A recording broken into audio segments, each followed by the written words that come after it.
It's time for MacBreak Weekly, and you better believe we're going to be talking about the new iPad. What does it mean? What's it got in it? Let's talk about the software running on it, too. It's all ahead. MacBreak Weekly is next. Netcasts you love. From people you trust. This is TWiT. Bandwidth for MacBreak Weekly is provided by Cachefly at CACHEFLY.com. This is MacBreak Weekly, episode 289, recorded March 7th, 2012. The new iPad. MacBreak Weekly is brought to you by GoToMeeting. Get better connected to the people you depend on for success. For your free 30-day trial, visit GoToMeeting.com, offer code MacBreak. And by PDF Pen for our iPad from Smile, the mobile version of Smile's award-winning PDF editor. Use it to sign a contract, make corrections, fill out an application, and much more. Get it for just $9.99 on the iTunes App Store now. Learn more at smilesoftware.com/MacBreak. And by Audible.com. To download the free audiobook of your choice, visit audible.com/MacBreak. Welcome to MacBreak Weekly, and we just completed an hour and a half announcement for the iPad. And if you're just tuning in, no, not the iPad 1, not the iPad 2, the iPad. Ryan Block was at the announcement from GDGT.com, and he's right now in the demo room. Ryan, can you hear me? Yeah, hey, can you hear me? Yes. So are you looking... Wait a minute, is this it? This is it. All right, there's a wire in the way, but if you can move that wire out of the way. Yeah. So, a little bit better, right? Set the scene for us. First of all, you're the first... you're seeing this Retina display in person. What do you think? It's pretty outstanding. I mean, if you've seen a Retina display, you know how big a difference... Of course, he's fine. A regular kind of, work-a-day display. Look at that. Kind of get into Look at that. Can you see that all right? Yeah. Now, of course, this is via Skype on an iPhone, and yet it still looks fantastic, which is pretty amazing. Yeah. Yeah, it's pretty amazing. You said, does this have photos on it? Yeah, sure. I'm asking our friend, the Apple demo person. Look at that. Got some photos here. You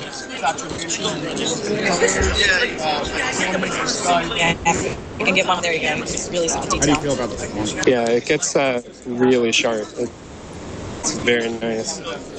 It's a little bit heavier than the previous iPad, the iPad 2. But it doesn't really look significantly thicker. I think it's like maybe a millimeter or something like that.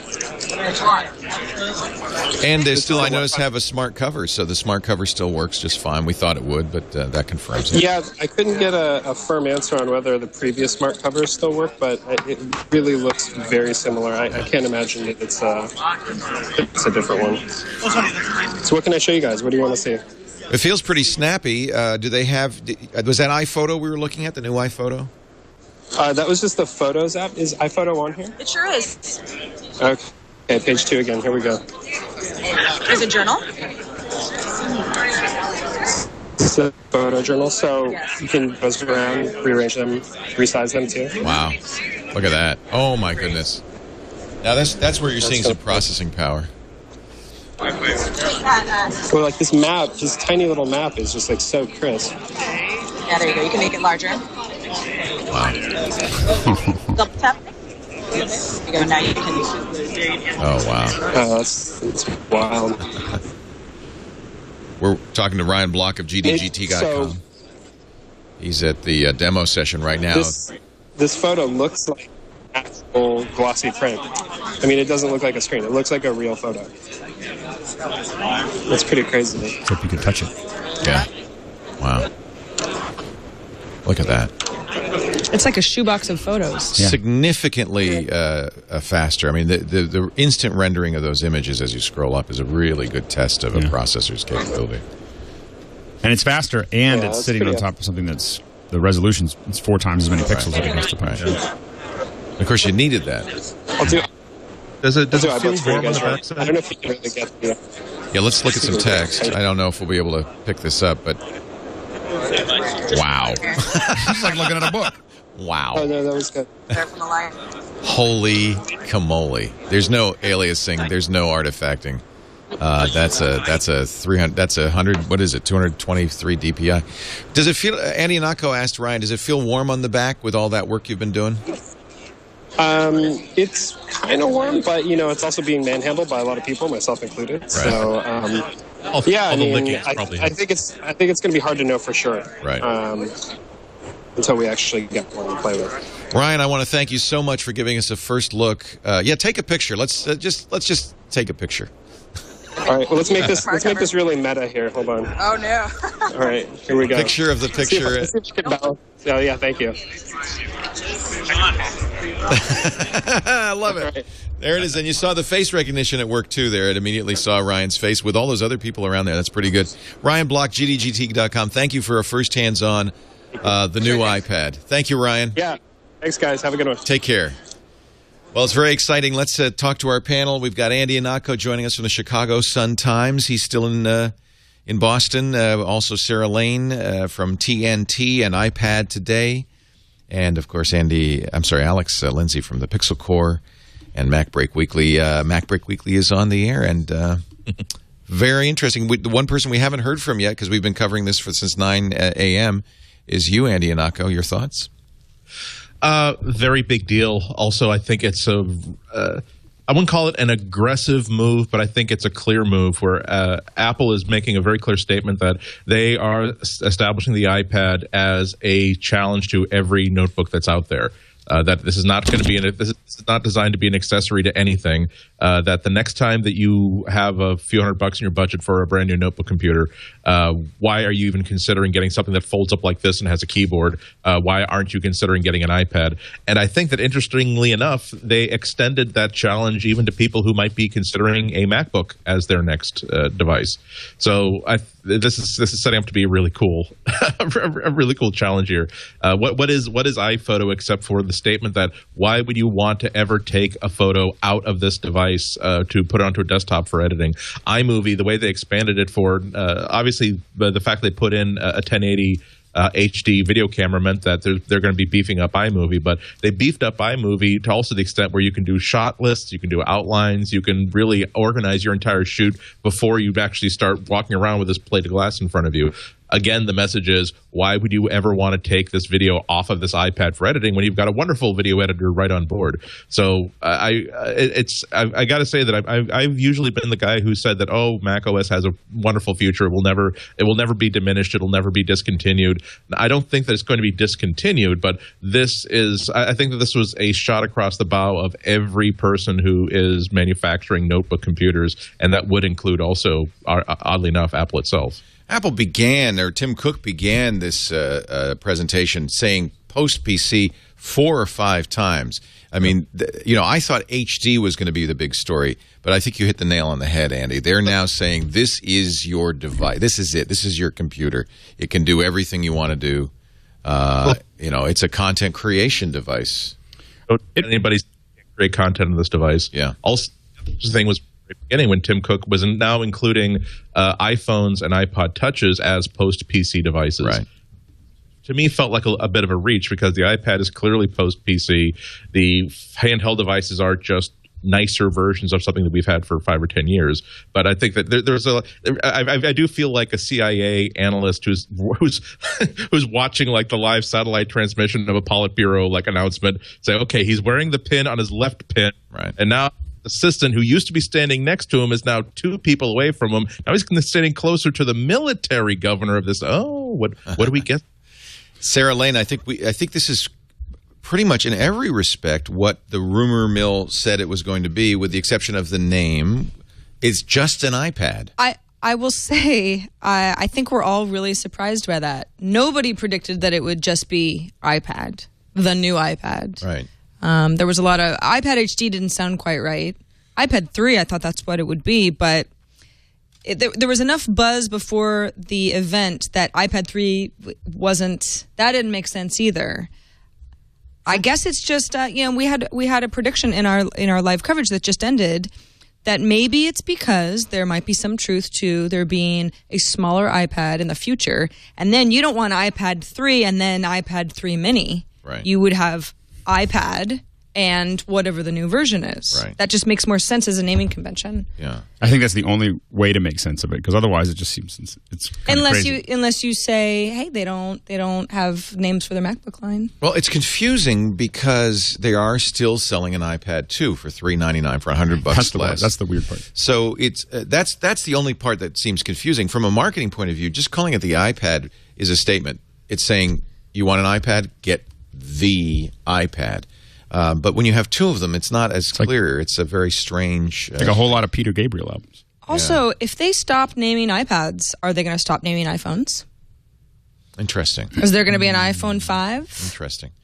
But I think that's different because I don't think they're going to make a different kind of iPhone. I mean, the iPhone is kind of... It seems like they found a form factor that they're going to like. I do buy into the idea that there's going to be another iPad. I think that there is a form factor between the two. A 7. They're certainly makes testing sense. it. I mean, whether we see it or not this year.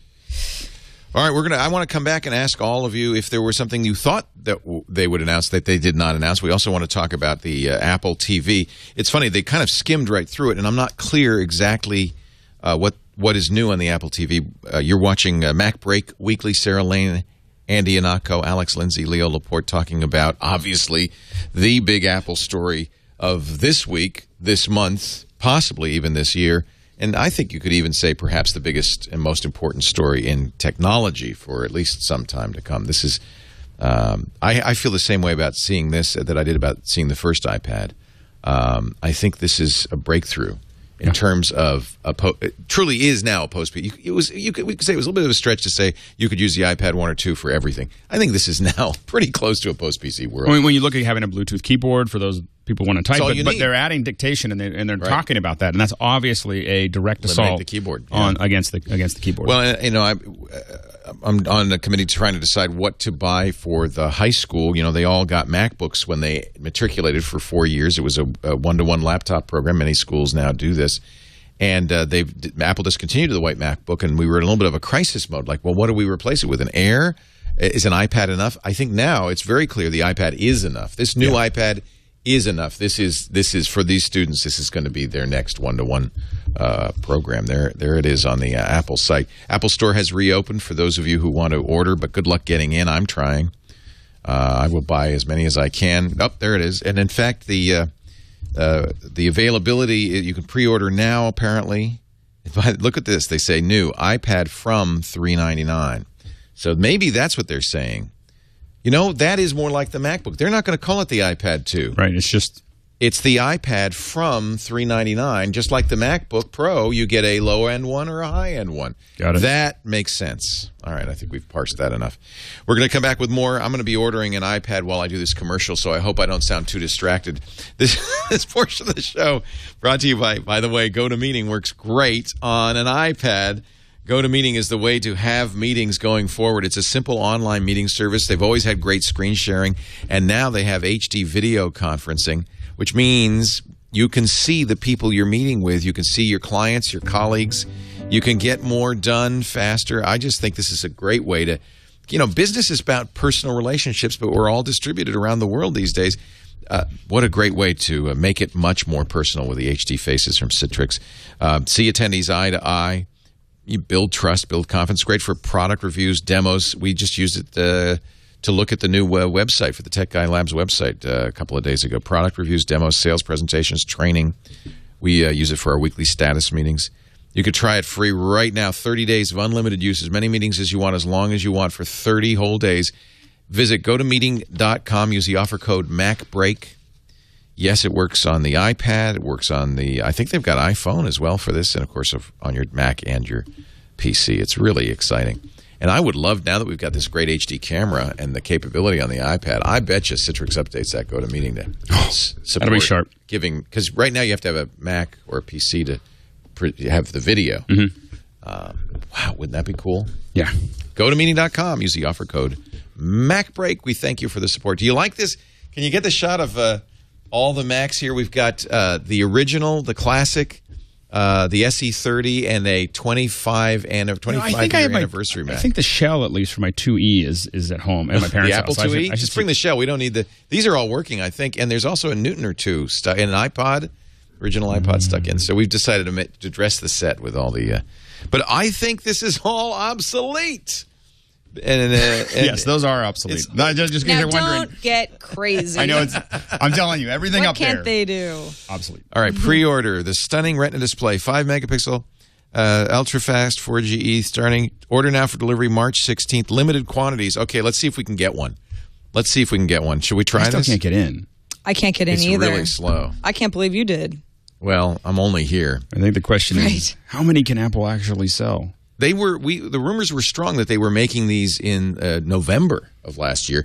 And boy, when you see how many countries they're going to make this available in a dozen countries right now. Concurrently, yeah. So by what predictions do we have by the 18th, the 19th, the Monday, after it goes out? How many have they sold? In 24 hours? No.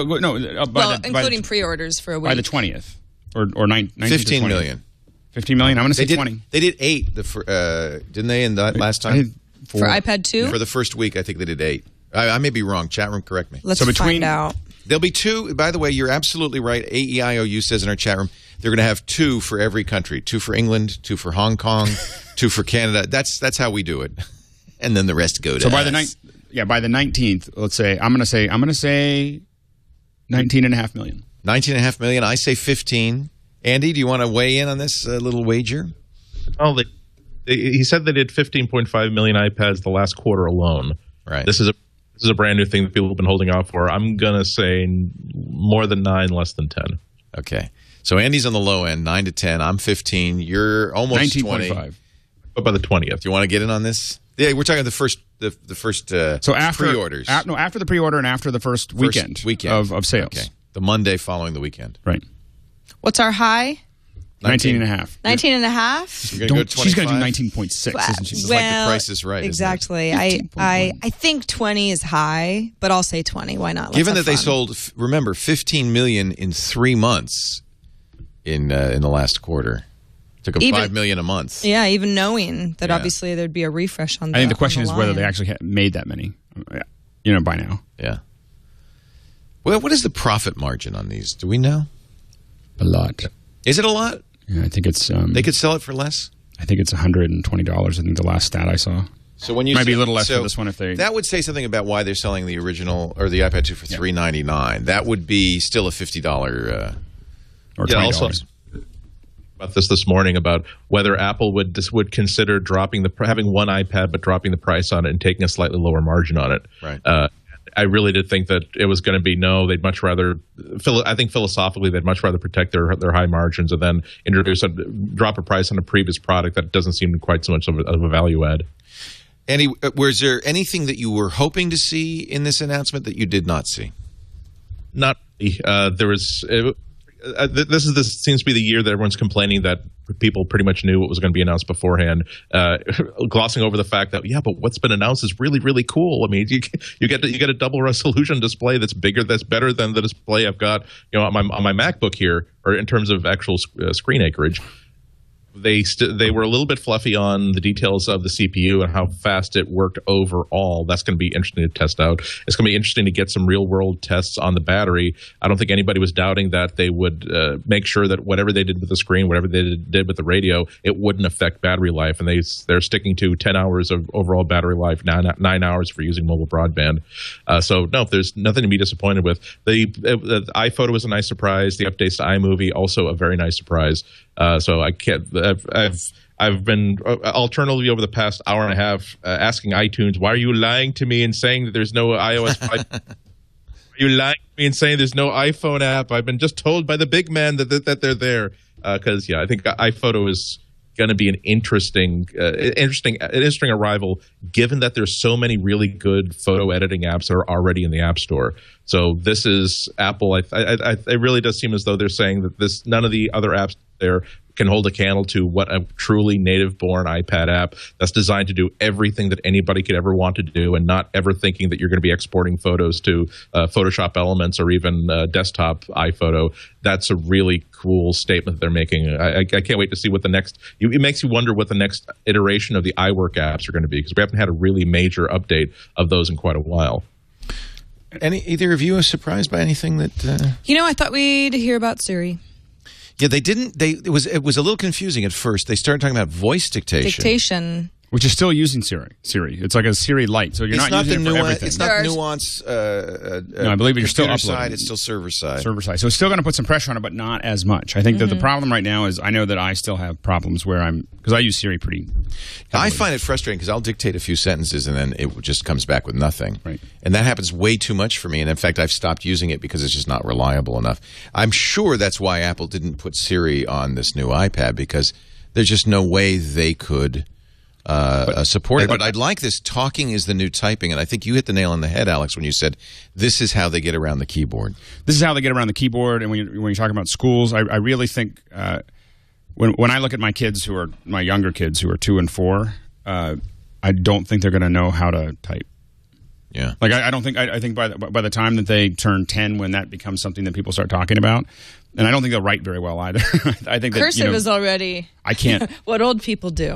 I tried to write. I tried to do cursive like a week ago. I couldn't do it. It hurt my hand. Yes, it hurts my hand. It hurts. The muscles are gone. To do that. For a long time in the evolution of personal computing. Hardware was desperately trying to keep up with these graphical user interfaces. Went from a text interface to a graphical user interface. Finally, hardware did catch up. Our processors are so fast that no GUI is bogged down at all. And I've been thinking a lot about, what's the next thing you do? Because ultimately you do want to drive hardware by making software demand more of it. What's the next user interface? Are we just going to have keyboards, mice, and Windows forever? And I think Apple has answered that. I think the mouse is gone. You've got touch, clearly superior. I think the keyboard might be going away. You've got voice. Maybe not clearly superior yet, but as it gets better, it could be clearly superior. And Windows, this is a big surprise to me, windowing and in some ways multitasking is gone, because it turns out, and I find this myself with Lion on a desktop, that it's easier to do apps full screen. It's nice to context switch, and I think that's something that maybe the iPad OS in 6 can respond to, the idea of sliding from a full screen to a full screen. And that's the thing, by the way, going to a school that I do say, a lot of times a student will have a website open and a word processor open, and they'll want to do that side by side. You cannot, and that's a limitation, I think, of the iPad right now. You cannot do that. But once you can swipe, context switch, I think that goes away. It's clear. This is the next generation of computing, I think. And the more I think about it, the more I think anyone who's used Siri regularly, and Alex, I know that you probably use it more than I do, but it doesn't always work. It's great for certain things, but it's not perfect, and that's why it's still in beta. They don't want to have a feature that's still in beta when 15 million people buy these iPads and then say, this is terrible, I hate it. Because they'll all hit it at the same time, and they'll want to play with it, and it's going to be bad enough when they start doing dictation. Yeah. And by the way, speaking of hitting it at the same time, Andy does not agree. Okay, we'll get to you in a second. I would not want to be an Apple sysadmin right now. The websites are slammed. This is what you get when you hit the pre-order button. That's not what you want to see, and that they only show that because they just really are not in good shape. There's probably 10 million people right now trying to load the Apple Store. Andy, what did you want to say? I think it's ridiculous that Siri is going to. I think the reason I really do think the reason why Siri was not available on the iPad is that on some level it doesn't make sense on the iPad. You don't pick up a tablet and say, Siri, how do I get to the burrito bar from here, and then put it back in your bag. Whereas an iPhone is something you just take out of your pocket, you make these simple requests, you put it back down again. Well, you could argue that for the camera as well. The iPad is not something that you hold up and take a beautiful picture of a mountain vista, but now you can, and it's going to look pretty good. Well, I think that also in an iCloud world, I kind of just want my experience, no matter what device I'm on, to be the same. I just want it to be, if I am using Siri on one thing, I want to be able to use it on all of the things, and that's the complaint that I have. I agree, and I think Siri's more than just where's the nearest pizza parlor. It's make an appointment. It's set a reminder. There's a lot of things that you would do with Siri on an iPad I agree it's not 100%, but and certainly you get 90% with voice dictation alone. I mean, the ability to talk to my iPad and type email messages is I hope it works well. I think it really comes down to the lack of server capacity, and you have to wonder why. With $100 billion in the bank, couldn't Apple just build a buttload of server? Well, I think they are. I mean, there's a lot of Facebook pictures of them scales, Google scales. It's well known how to do this. It's a little shocking that Apple has not figured out how I'll to argue that what Facebook and Google, not Google, but what Facebook's doing is not as complicated as what Siri's doing. I mean, that is some heavy calculations, to make that, to figure that out from a whole bunch of different accents, which it does to varying levels of accuracy. But from the point of view of the back end, it's just data. It's just more servers, more capacity. That solves the problem. Yes, it's sophisticated calculations it's doing, but you can solve that problem. And I would argue it's a scaling problem exactly like Google and Facebook and others face. I think Apple's cheaping out on us, to be honest with you. I think they need to spend some money. They have closed down the store now, so they obviously realize that they don't want to do that.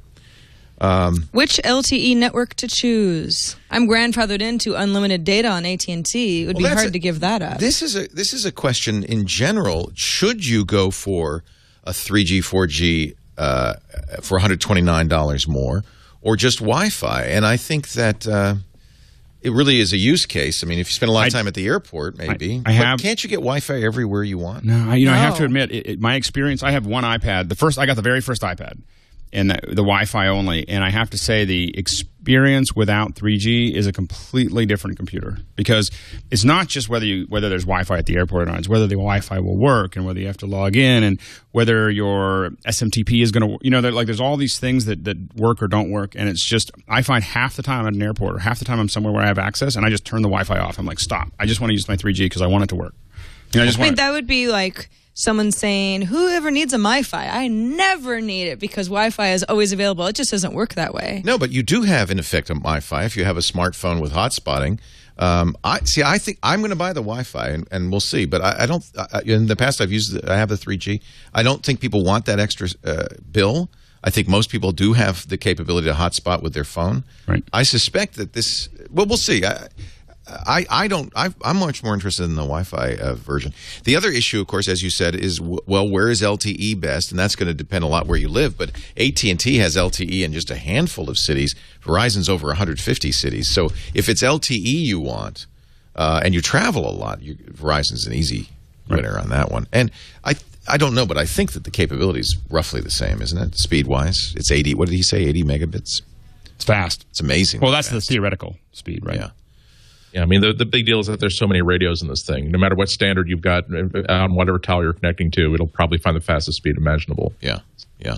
Here is a big other shoe dropping. Now, Apple TV, they did, they skimmed through it, and I wasn't sure. There is a new Apple TV. It's a hobby, This isn't a business. It's not just a software update. It's a new $99 Apple But it TV. looks the same. It's still a puck. Yes. Netflix has announced, and this, I think, is the other side of the equation, that they are going to have integrated iTunes sign-up on your Apple TV. So in the past, you've had to go to the Netflix site, right? It will pay via the iTunes account. Oh. And it will be 1080p high-def 5.1 Dolby audio. So you better damn well have some bandwidth. And it better not be with Comcast, because that cap will kill you. But this is, if you want to know what Netflix was waiting for, that's what Netflix was waiting for. Tight integration with an Apple TV. Well, and I think that with this other rumor that we saw about catalogs, which they didn't talk about at all at this event, but they're changing a category. There's this interesting thing when you see this integration with iTunes that, Apple, more and more people just want to order stuff through do their orders. And the question is how far Apple takes that. SEB is telling us in the chat room that in order to get equivalent battery life on 4G and with that big screen, quad pixel screen, they went from, I think he said 25 milliamp hours to 45 milliamp hours. So that is significant. Don't look at that. That chat is old. I guess someday I'll get a good chat program. Maybe Colloquy will solve that problem. We had, by the way, software updates are available for your computer. I wonder what that could be. No, Updates. Boring old stuff. Yeah. Damn, I want that. I want something new. Apple TV, Andy, what do you think? What's going on there? Is it still just a hobby? Why did he not give it more? Why did he give us a short shrift? I thought HD would be the story across the board. There's just not much to show. They updated the interface to make it a little bit more modern. They added 1080p. A5 processor in it, by the way, the old iPad 2 processor, which is probably more than adequate to 1080p. Extended iTunes in the cloud to the Apple TV. So PhotoStream works, streaming of purchased movies works. So you're talking about hammering the bandwidth of Apple servers, talk about streaming HD without upload it to a local server to a machine. That's going to be pretty interesting. And 1080p AirPlay, so that's intriguing. I'm starting to think more of the Apple TV as a product and more of just another, more of a faucet, so to speak, where you're not supposed to really pay attention to it or like it as it is. You use it only as a way to pipe all of those iOS features and all of those iCloud features and all of your content to a TV. So I think that maybe Apple's thinking that if you are thinking about this as an actual interesting consumer device, they've probably screwed it up. They really just want to use it as a way to more iPads, more iPhones, and more. As Cameroni says in our chat room, it's a dongle. It's just a dongle for your TV. Right. And you get new capabilities. And one thing I wish, though, is that there was some way to enforce some sort of integration so that, you know, we have a 4x3 iPad and a 16:9 screen, and I kind of want both of them to be the same. You know, this like weird thing where especially if I mirror my iPad onto it, I'd love it to go into some mode where it drop. Now that you have the resolution, you could literally have 1920 by 1080 on both screens effectively. The new Apple TV will be available next week as well. So while you're in the store, if you ever get in the store, you might as well just buy everything. You will, too. That's the whole thing. Is buy it all. It's only $99. It's a hobby after all. It's a hobby that makes a lot of money. It's got to be. Yeah, it's got to be pretty profitable for him. I can't tell you how many times I've wanted to rent a video or buy a video, whatever, via iTunes, and started it on my iPad, or meant to. You know, maybe I was taking a trip, and so I downloaded a bunch of stuff, and I didn't get to them on the plane. And it's so nice just to go AirPlay, and it sits next to me on the couch, and it's all nice there on my big Samsung TV. And now it's going to look better. You won't even need to do AirPlay if you're using the Apple TV. It'll know you bought it. It'll know where you stopped playing it. It'll just start up on the TV. I think iCloud integration is important. It's like a utility. I think you're right, Andy. It's just like having Con Ed in your television. And this integration is what a lot of these companies are missing when they're talking about. I think is it 70% or 80% of people or more that have internet capability in their TV that never plug it in. Right. Which includes me. I mean, I have it on my TV, and iOS 5.1 is now available. If you have an iPad, it's amazing. I'm just tapping all my buttons trying to get everything to load. It says Japanese language support for Siri. Photos can now be deleted from PhotoStream. Ooh. Thank God. Why was that so hard? I think just that Apple just doesn't know how dirty-minded some of us are. Camera shortcut now always available on lock screen for 4S, 4, 3GS, and iPod Touch. Camera face detection now built into all iOS devices. Now highlights all detected faces. Redesigned camera app for iPad. Genius Mixes and Genius Playlists for iTunes Match subscribers. Audio for TV shows and movie on iPad. Optimized to sound louder and clearer. Podcast controls for playback speed. And a 30-second rewind for iPad for podcasts. That's good for us. If you want to hear it again and again. Because you always skip back to the last chapter. Right. Or the beginning. You go too far, yeah. Addresses bugs affecting battery life. Well, I'm going to download and install it because what the hell? We pay for enough bandwidth. Yeah, it wants power. I'm 94% charge. So Sarah and I will both download that simultaneously. So taking bets on who gets it first. Yeah, really. The Apple site itself is pretty snappy now. I think it's probably the store that is dead. Evidently, the store is on another server or another handful of factories. That's what I bet you. That's what they did. I bet you they just have to. They said they moved it off. I'm getting to the store. Oh, I'm going to get one before you. Yeah. I'm not sure if this is an improvement or not, but my copy of iTunes has stopped saying that there is no update to be downloaded and starts saying, "I'm sorry, I can't contact the store. I can't contact the update server." That's progress of a kind. I was sure this app update would be that, but I guess not. During the announcement, when they mentioned playing or accessing your photos on your TV via your Apple TV, you said, "Well, I can already do that." Right. What? But now Photo Stream is on the Apple TV, so you just... It's an app. Yeah, in the past, you'd have to say, I want to use... Which folder do you want to use for screen sharing? Right. So you'd have to set it all up. This is much, much, much simpler. Yeah. Hey, let's talk about software, because I think that was something that turns out to be very important to this whole story. New iLife, new apps, and apps from Adobe, new gaming. All to support the Retina display. Apple also said that their apps are all going to be Retina ready and available as soon as the iPad new, what are we going to call it, is out.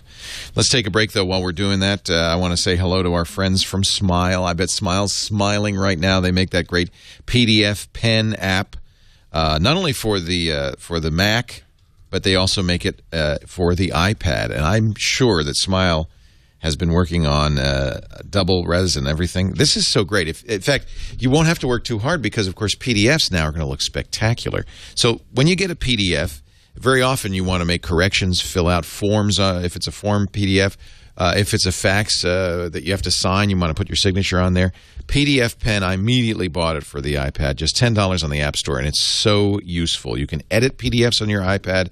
You could change PDFs, redact content, or annotate content. You could fill out an application. You can even sign a contract on the go. I have my signatures and initials in the library. In fact, it's so annoying. I just signed a lease, and I have to sign. I just want to go dum, dum, dum, dum with a stamp in PDF. I just should have just said, send it to me, and I'll do it with PDF Pen.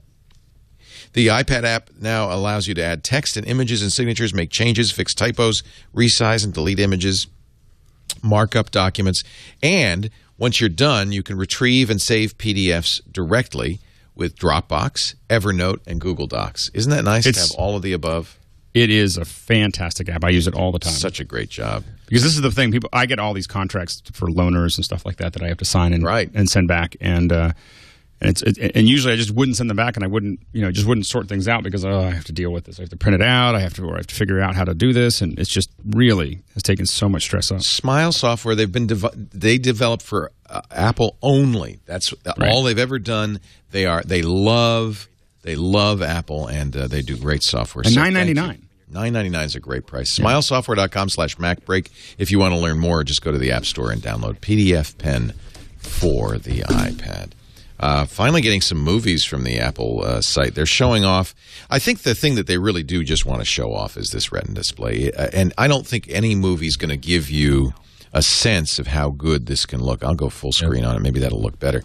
I think once people hold it in their hand, it's just my gut feeling. They're going to flip. It's such a big deal that the first thing that you do when you hold this thing for the first time is just look see how clear and crisp the text is. Before a customer even taps a button before they launch an app or turn a page, they see how beautiful this image is and how easy it is to read compared with anything else. That's going to sell a lot of product, I think. And boy, it sure puts every other tablet to shame. In fact, it puts most notebooks to shame. Yeah. I think what you're really going to see, it's going to be an iPad world. 2012 is in many ways the year of the iPad. I know it's hard to believe that 2011 wasn't, but I think that this is such. It just looks better than any computer. This is huge, and it's $500. Yeah, and I have to. I've been kind of moving to where I'm spending more and more time on my iPad and less time on my laptops, and I can definitely see this is probably going to be the turning point where I bet more than 50% of my time is going to be on an iPad. It's funny. I for a long time did that with the iPad, and I went back to the MacBook Air because I wanted the keyboard, I wanted the functionality. I don't know. I think that the Bluetooth keyboard, Apple. I might be swayed a little bit more. I always reach for the MacBook when I've got to type. Yeah, but on the other hand, I always try to touch the screen on the MacBook too. You know what I do? I try to increase the. Yeah. Let's look at this picture a little closer. Alex, you had mentioned that you thought that they'd talk a little bit more about catalogs. I thought there's been this rumor that people have been noticing about catalogs, and so that there's a new area that's there. And in its most basic fashion, catalogs as a new section is probably an extension of iBooks Author, which is that, man, I mean, if you want to talk about a great format for a catalog, interactive book, especially on this kind of display, is going to be where you want. I mean, I could see Sky Mall or Pottery Barn or any of those, Land's End, putting their app on there. Now you could have not only would you have the pictures, but you could have videos, and you can have little interactive pieces that you can rotate the shirts around and everything else. And so I think in its most basic form, I think just putting a whole section for cataloging that makes it easy for people to find them. I think in the bigger picture is once Apple has you in a catalog, are they going to offer the ability for you to order through that catalog on your iPad? And of course, get a little bit of the back end. Because when you look at the ease of use, and people don't like dealing with their credit card. Well, and app makers have noticed, and Aaron Watkins wrote me yesterday, I didn't see the email till just now, that an app he represents called Catalog with a UE at the end was changed by Apple from lifestyle to catalog. Right. They added this category. So imagine getting on a plane and instead of getting a Sky Mall catalog, getting an iPad with the Sky Mall catalog on it. It would pay for itself. The program would pay for itself, in a month. People would buy more. It'd be more interactive, more engaging. When you think about the things that you can do with with an interactive guide or an interactive catalog, now you can sit there and open it up, and you can get videos. You can get all kinds of extra information, more than you might be able to get at the actual store. Let me back up on this, because this is the thing that people say: is anybody going to really do this? This guy's at the beach with his daughters, and he's videoing them, taking pictures, and videoing them with his iPad. Does this look dorky right now, or is this where we're headed? Well, video, yes. Still photos, no. I think because when you're shooting video, you're already in a position where you're taking something out, you're holding it for minutes at a time. It's not about put it in your pocket, take it out of your pocket, put it back in your pocket. Also, the fact that you can do so much of that all on board, the fact that you never have to hook up a cable, that's what would get me to stand like a dork at a recital holding up an iPad in my hand. I think in a year we'll have this discussion and people say, well, of course, it's completely natural. Why did you ever think that was weird? It is still weird for. Well, 10 years ago or 12 years ago, I remember I was shooting at Alcatraz, and there were these crazy Japanese tourists that were holding their cameras out in front of them. I was like, that is insane. I haven't.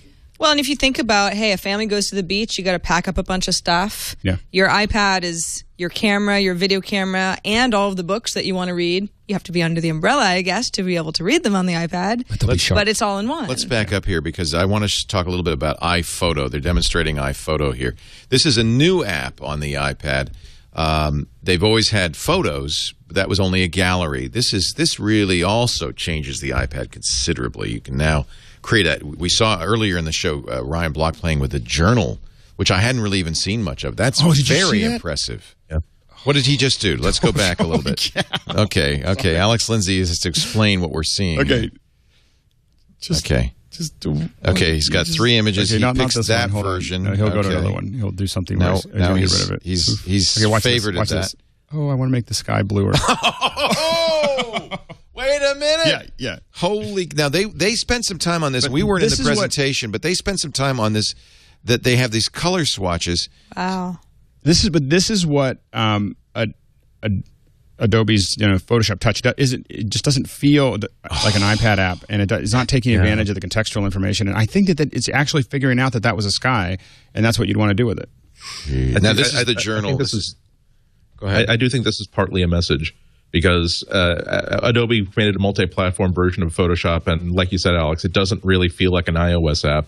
Earlier on, Steve Jobs in one of his keynotes was saying that sometimes when Apple releases their own brand of software, it's because they want to send a message that this is what is capable of, this is what you can do with an iOS app. Right. So if you just want to make a HyperCard stack that could be easily ported via Flash, please do not submit your app to us here. Let's go back and do. He did it again. Now, if you look at there's a four-way slider. We're going to have to wait till Steve stops talking here. There's a four-way slider. He's at Bryce. He's got to the right blue skies, up saturation, down would be, I presume, desaturation. So he can more saturation or more blue in the sky. Oh, my God. That's beautiful. Look at that. This is where you get now the processor, the A5X, dual core, dual CPU, quad GPU. And I think that is also really important. We're not talking about multitasking. We're talking about pushing pixels. And a lot of headlines got that wrong. Quad-core CPU. Right. Saw they don't that know what the a lot difference is. right away. But that's the thing that you need the power for. I mean, we've already seen a lot of power with the current iPad as far as what it can do, and with that new display, that is where you really had to put your money. Right. Is to make sure that it's an insanely high resolution. I mean, most of our computers aren't working at that unless you have a really like a 27-inch monitor.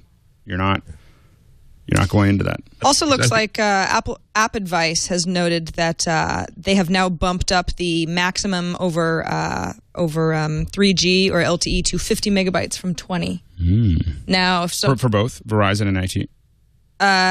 Well, They had it doesn't to. say it's within Right, they it's had within to. OS. Right. Because of course, with the larger display, you're going to have larger sized apps in general.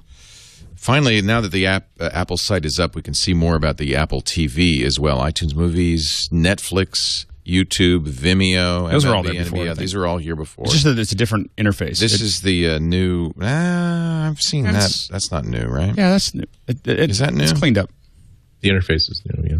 Yeah, I already I was just have that using it this morning. on the that is, Apple but TV. if you look at the other stuff, the top these movies, images, it's just a little. It's a little bit tweaked. It's right? cleaned. Yeah. When they showed the apps, the actual apps themselves, it looked like a much more. It wasn't like a bunch of scroll down windows. Right. It was actually graphically showing them.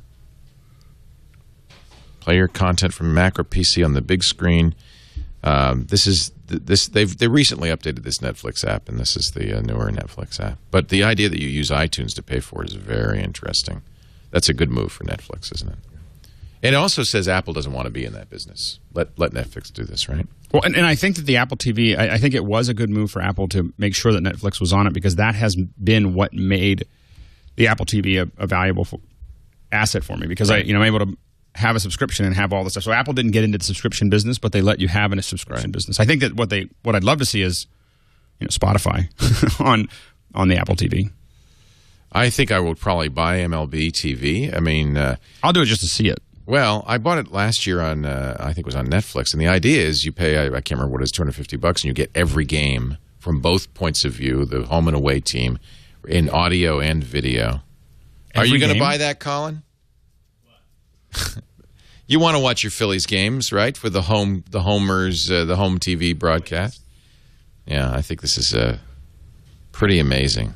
Pretty amazing. Well, isn't that the and this solves the cord cutting problem, because the problem with cord cutting is losing live events like this. Now, if you can get me live news or major events on this, you don't need cable. And Wall Street Journal's starting. It was not a very good start, but it was they're starting to do terrible live stuff. Those stuff they're doing. Yeah. I was surprised Bloomberg didn't jump on that one, because Bloomberg does some very good TV content, and they have a great app for the iPad as well. So I mean, they're definitely spending a lot of energy in this area. Let's just see if the store is open, because I really want to buy some stuff, Apple. I want to give you some money. Evidently, not the only one. Let us pay you. Help us help you. Shut up and take my money. Really? So that's the iPhoto. Very exciting. iMovie updated. Tell me about what's new in iMovie. You said I like this, and Andy mentioned this. The idea that you plan your movie before you shoot it. You have your shot list on iMovie, which is the way that a lot of us do that.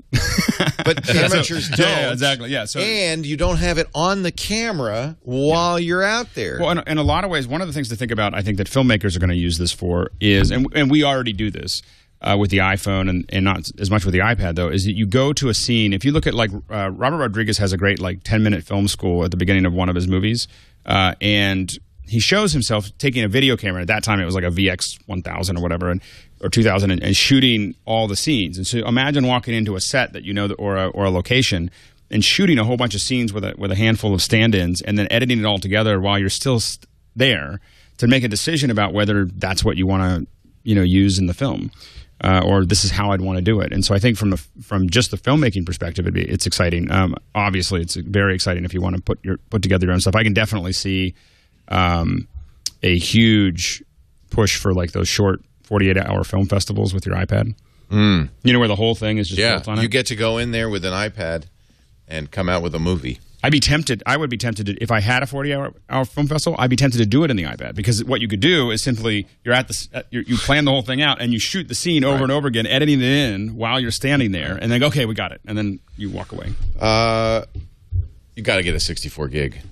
Of course, 16 is not going to be enough if you're doing all that, right? You know me. Well, but I mean, not just you. You would anyway. I do think this means buy more memory than in the past. The other thing to remember is if you are interested in these interactive books, and I think that we're not seeing a lot of new interactive books, and people keep on thinking about it as textbooks, but there's going to be a lot of interactive books, and 2 gigs right now is the max. I bet you that's going to go up, and so you are going to fill this up. I would, if there's any way for you to afford it, I would get the 64 gig. One thing I was surprised at is I was very surprised we didn't see a 128 gig iPad. I really felt like, given the bump up in resolution, the interactive book opportunities, I thought we'd see a little bit more memory to hold all of this. And I think that would diminish. They're probably going to be insisting that who needs memory? You've got iCloud. Yeah, but I see your point. Yeah, because syncing if you're shooting video. syncing your 6 gig movie over iCloud was not going to be happy.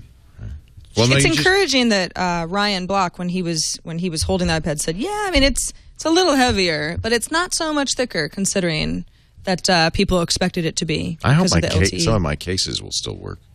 It's actually almost trivially so. I'm scrolling through. It's like a millimeter or something. It's 1 millimeter. It's like 1 millimeter thicker. It's like 0.2 of a pound heavier. Right. So, more software updates available. iTunes 10.6 is now available. 81 megabyte download. It adds the ability to play 1080p HD movies and TV shows. So that's a good update to get. Just keep waiting. Keep waiting for more. Keep waiting for more. We don't even know what we're waiting for. Apple has put video up of the iPod event, apparently, according to the Twitterverse. That was fast.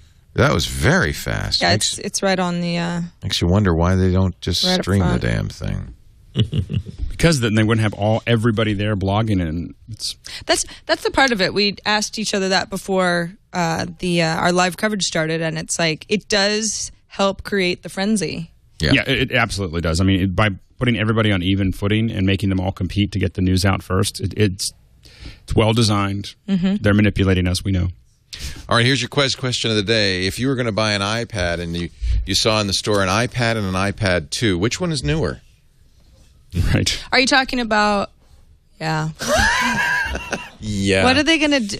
Well, the first gen iPad was called the iPad. Yeah. So you have to make the distinction between... Now, are you talking iPad or new iPad?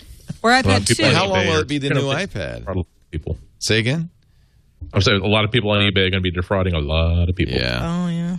I was surprised. They didn't even, in the slide, they didn't even capitalize new iPad. But that's the consistent phrase that they were using time and time again. So it made me wonder before I saw it in the store whether or not that was actually the name of the thing, the new iPad. I guess if the N was capitalized, then the official name would be new iPad. But it wasn't. And then the next one will be newer. And then new is. Leave it to Apple iPad. to make us have this conversation. Yes, exactly. iPad. That's it. It's iPad. And I think it is. I think when you go to buy it anywhere but eBay, you'll buy an iPad, and the $399 one just has a slower processor, lower resolution screen. The $499 one has better. We're going to take a break, come back, talk more about what is new. Lots to talk about. Apple's big iPad announcement today. iPads are on sale. If you can get into the Apple Store, you can pre-order, and they'll be available March 16th. And that does make a lot of sense since they're opening new stores in Houston and London on that day. That'll be quite an opening. It's going to be a busy day. It'll be worth going to Houston for that. Or London. Or London. Which one, huh? I say London. Right now, though, I want to talk a little bit about Audible.com. You know, Audible, of course, works great with your old iPad, your new iPad, your iPhone, your Mac, your PC. In fact, don't tell anybody. Works great on Android as well with that fantastic app. Audible is the amazing online audio bookstore with 100,000 titles. If you visit audible.com/MacBreak, you can get your first title free. I know Steve Gibson's a big Honor Harrington fan. They have all the Honor Harrington novels. There are something like 20 now available for download. I can only get you the first one free. I guess, okay, merely 13. The new one just came out. a rising thunder. Sci-fi used to be, I have to say, a gap on Audible. Not now. They have hundreds, nay, thousands of sci-fi titles, almost every one you'd want, including if you're going to go see The Hunger Games.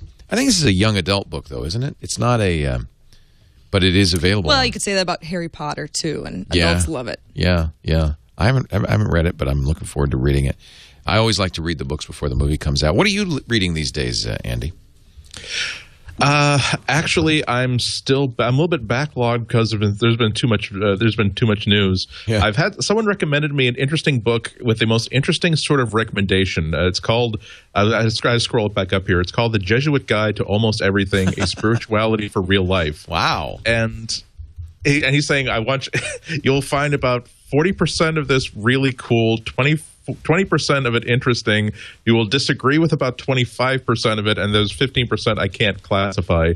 It is a Jesuit who's sort of trying to explain like the Jesuit way of life and basically how you can apply these basic ideals just to daily existence. I can't speak for it myself, but the person who recommended this to me has recommended 2 books in the past 5 years that I've really, really liked. He's the guy who put me onto Project Operation Mincemeat, by the way. So I don't know what this means. I've listened. I did download it. I listened to like part of the first chapter, and it sounds a lot like it could either be here's exposure to a different set of ideas that might let you bring clarity to how you see the world and how you approach everything, or it could be this person really believes in what he believes in, and he really thinks that you should believe it too. Yes, my dad used to call the Jesuits God's Marines. Yeah, I had 2 Jesuit teachers, and they're the coolest teachers ever. Probably because whenever I was I would hear a sermon like on a Sunday, I talked to like this teacher about it like on Tuesday, and they'd say, "Okay, here's what you really need to understand about that parable. It's mostly made up." Interesting. That I might have to get this book. That does sound very, very interesting. Dad went to Regis and Fordham, so he knew a little bit about the Jesuits. If you want to get this book or any single credit book free, you can right now. Go to audible.com/MacBreak, download it, and enjoy it. There's nothing like having an Audible book. I've been my cable isn't connected yet, but you know what? I didn't even mind because I've been listening to Game of Thrones. I'm trying desperately to get through Clash of Kings before it comes out on HBO, and I've literally been listening for 5 or 6 hours each day. Maybe I won't get a cable hook up. I'm loving it, I have to say. Audible.com/MacBreak. Try it today. So something really weird just happened to Colin Weir's phone. I guess we have 4G now in Petaluma. Is your phone doing that? Well, I'm on Verizon, and you said Verizon doesn't AT&T. get up this far into these parts. This is AT&T, right, Colin? Did you just update it? Yeah, that's 5.1. He updated to 5.1, and he's now got 4G. Sneaky. Which just made a decision for me on which iPad I'm going to get. We aren't lucky enough. We live in cow country. We don't usually get big advances like that. Well, what about the this iPad is a 2? Verizon. This is a Verizon, so I'll let you know. Be interesting, wouldn't it, if all of a sudden Verizon said 4G too? Yeah. The update is almost half. I thought you said you had a Wi-Fi only. No, this one's Verizon. Oh, okay. I'm saying I think I'm going to get Wi-Fi next time. You're crazy. Well, it's my money. That's true. I know. I shouldn't assume anything about my own iPad. You'll be spending my money too. I'll get you 4G. Now, you have one for iPad today, but you're not going to get another one, personal iPad. Just use that one, right? Oh yeah. I just need the one. Yeah, I'm not going to get. But greedy. we'll get you 64 gigs Verizon. Okay. Right? Or do you want AT&T? Well, here's the thing. You might want AT&T, I get that unlimited data. We'll get you AT&T. So doesn't that make sense? I wonder if AT&T would screw me with that. Scooter X is saying this is HSPA plus. This is not 4G LTE. I've been hanging out on the unlimited data. This for a long doesn't have time. LTE. The iPhone 4S doesn't have an LTE chipset, so it's HSPA plus. That's all it is. Do you think that there would be any reason for AT&T to kick us off of that unlimited plan? Well, they're already what they're doing is they're did. clamping us. They did. It's getting so bad now that you go past 30 gigs, you're no matter what. If you go past 30 gigs, don't feel like I'm noticing anything particularly bad. You're probably not going past 30 gigs. I don't know how that's possible. I use this 3 gigs, not 30. Did I say 30? 3 gigs. 3 gigs. Yeah, you're not using more than 3 gigs a month. That's probably why. I am. I think I am. Well, sure I am. Did you not get the text message? I do a show about iPads. You did No, not get the text never. message saying you're being throttled? Not once. Not once. But I don't feel throttled The thing is, I either. want the tethering. Yeah. So my whole thing is that I want the tethering, Tethering would be awesome. and I feel like I'm getting clamped, or I know I'm getting clamped, and I just feel like yeah. resistance is futile. So, by the way, it even says, if you read the README, that one of the things they fix in 5.1 is the AT&T 3G logo. They fixed the logo. It's just a logo, baby. What? What? In the upper left? Yeah, it's for. Have you updated to 5.1 yet? No. Well, when you do, So it was always. Well, I don't have always a AT&T 4G. though, so I won't. It was HSPA Plus. It's what AT&T calls Oh, right. I We see. don't. By the way, even LTE is not 4G. 4G is 100 megabits a second. We're not there yet in the United States. iMovie, iPhoto. We talked about. Adobe showed Sketch Pro. Is that what they're calling it? It was Autodesk. And it's I'm Sketchbook. sorry, and they were showing Sketchbook on the iPad. Yeah. And There was Sketchbook Pro, and then there were two programs. There's Infinity Blade, Dungeons? Sketchbook Pro, Infinity Blade Dungeons? Yeah.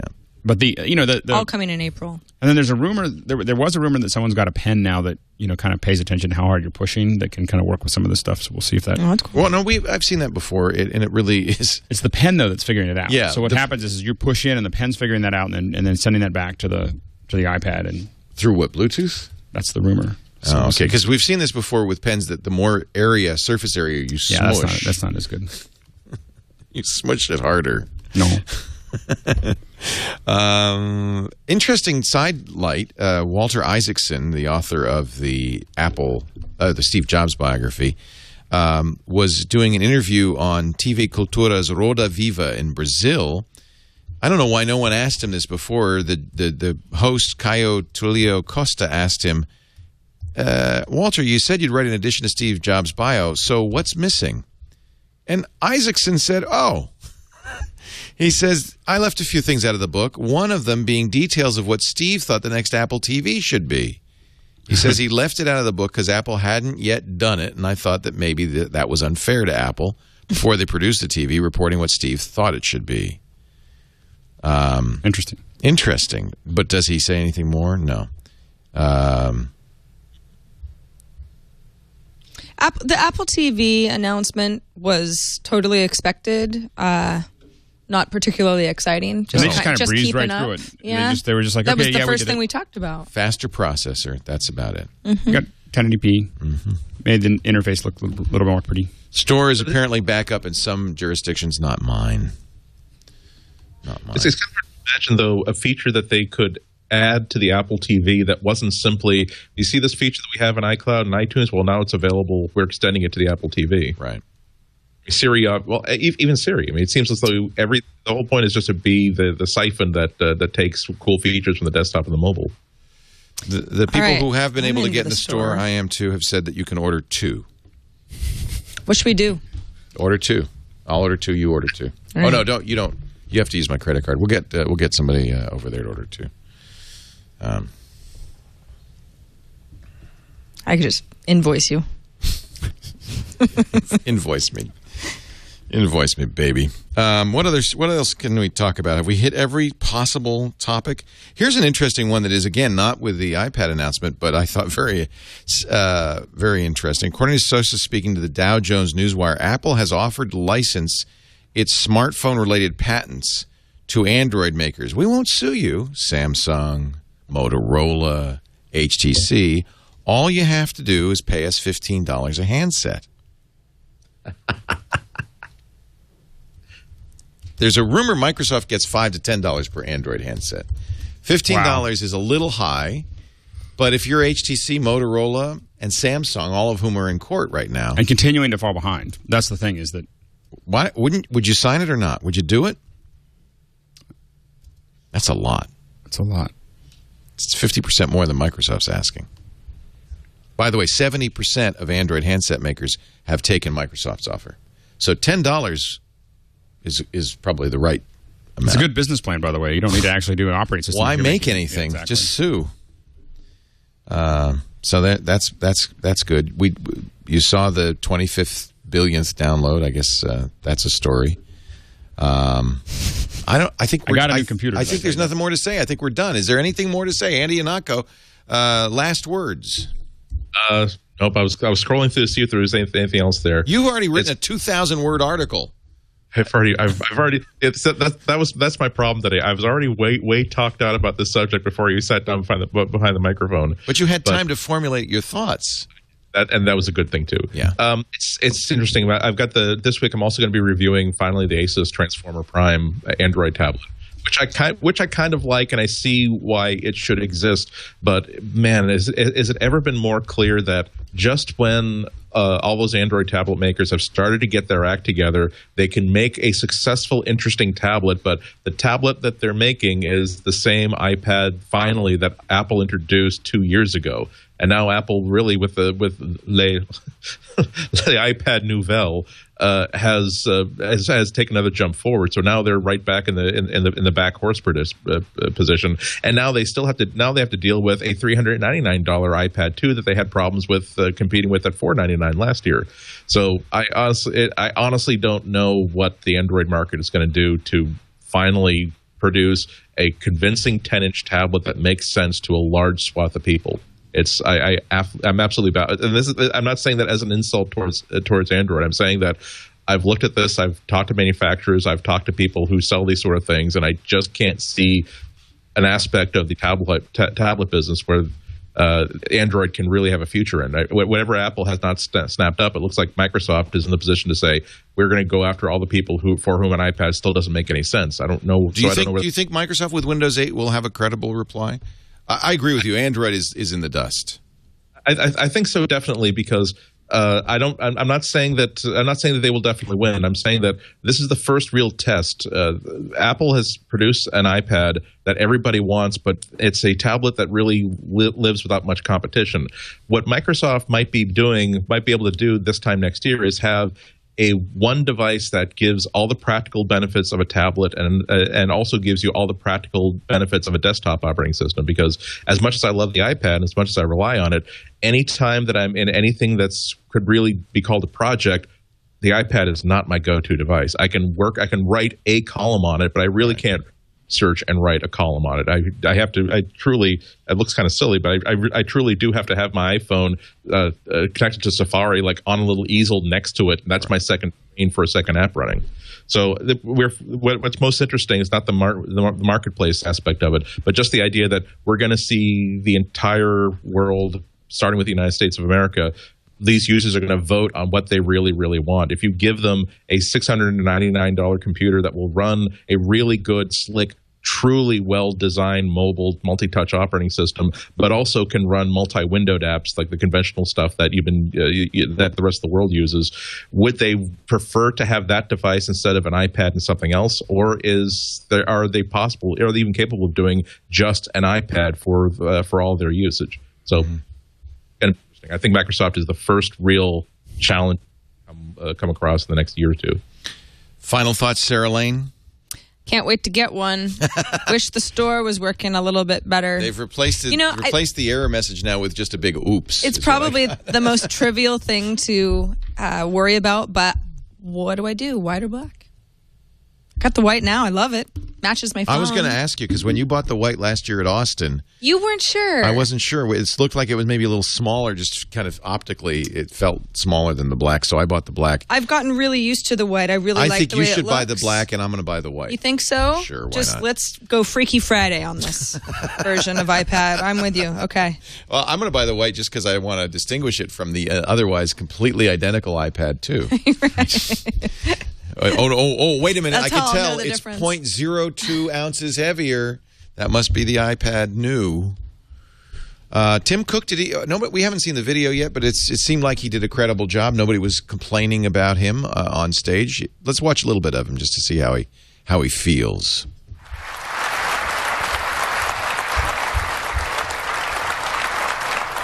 Today we're announcing the new iPad, and it is amazing.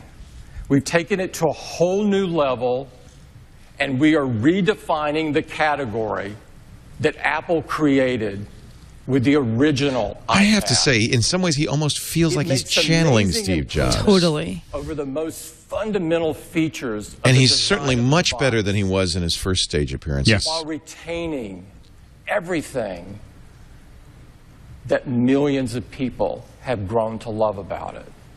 It really is Steve Jobs in another Phil body. Schiller Yeah. up to show it to you. Phil? Interesting. Alex, Lindsay, final thoughts? I think that it's obviously a revolutionary move forward. I think that when you look at where they're going with the education market, with the higher resolution is going to make a difference with textbooks, Absolutely. with other training and so on and so forth. So I think that that's going to be big. I think the creation tools also make a difference for the education market. The video, the iPhoto tools, and so on and so forth are going to be very important when you are considering replacing laptops with iPads. You need to have that in there for people to build their reports and so on and so forth. And so I think they'll sell more of these than they sold of all the other iPads, throughout this year. You said so. You said 20 million almost. Yeah. So it's going to be a big. It's going to be another banner year for Apple, and I think that it does get very difficult to see how someone's going to catch up. They're building an entire category of their own, and every time people start to even threaten to get close, I think that they start pulling away again. I would have liked to see a 128 gig, but I think just buy two 64. Well, I was thinking about Andy's iCloud. issue. I was thinking of Andy's issue with multi-window, and I was thinking, for the same price as a laptop, you could just get two of them and get a case that would just clamshell them together, and then if they Bluetooth together well, you could use one as a keyboard, and then when you needed to, you could kind of pull them up, and you could be building on one and looking at the other one. I actually think it might actually work. I've seen more web-based error messages. Yeah, attempting to buy this thing that I've ever seen before. This is the third different error message. Their servers are just server dropped the connection. It says. So I'm going to keep trying. I'm not giving up. That's what boys and girls. That's what we call demand. Yeah, that's what you call. Because that is a huge server. That's probably like one of the biggest servers out there, and it's being every business in the world just says, how do I get that? How do I just do great things? Make great products, I guess, and innovate and continue to perform even after losing your visionary leader. I think there's no question that today Apple did Steve Jobs proud, and this probably isn't the last project that Steve worked on. I imagine there's an iPhone 5 that has some of his fairy dust on it, but you have to say that Tim Cook and company have kept the flame alive, and this is absolutely a product that fulfills Steve's vision. Well, that does it for this edition of MacBreak Weekly on a very big day for iPad users. Tune in Thursday, 1:30 Pacific, 4:30 Eastern. Sarah and I will do iPad today, and I have a feeling we'll have a little bit to say. I'm writing the rundown as we speak now. It's like there's a lot to talk about. There's so much content. Yeah, including, I think, we'll talk a little bit about iOS 5.1, the new software, and maybe help you make that decision. Black, white, AT&T, Verizon, 32, 64, 16, 3G, not. 32 has always been fine for me, but I don't know with all these movies. I've never filled up the 64. Oh, do I want engraving? No. Harder to sell. By the end of the day, remember, I'm not selling this. Leo Laporte, Chief Twit. What? Don't do a typo. Huh? 80 more people got in line ahead of you while you're typing that. Damn! Thanks, everybody. Thanks, Andy Ihnatko, Chicago Sun-Times. When will that article appear? Today? It appeared about an hour ago. I filed it just before I left for the studio here. Amazing. And now I even write 500 words for tomorrow's print edition. Hooray! You are amazing. Thank you, Andy. Always great to have you. We'll see you next week on MacBreak Weekly. Sarah Lane, we'll see you on iPad today and later today on TNT with Tom Merritt. I'm sure there's lots to talk about, 3 p.m. Pacific, 6 p.m. Eastern Time. And Alex Lindsay from the Pixel Core, pixelcore.com, pixelcore.tv. It's great to have you as always. You flew in just to be here for this. Yes. I am very grateful. Where do you fly back to now? I came in from Tampa, and I'm going out to L.A. I appreciate it. Thank you very much. Thank you. I hope you at least go see your kids a little bit. Yep. All right. Thank you all for being here. Now, get back to work, or at least refreshing the Apple Store. MacBreak. It is work. Take care, everybody.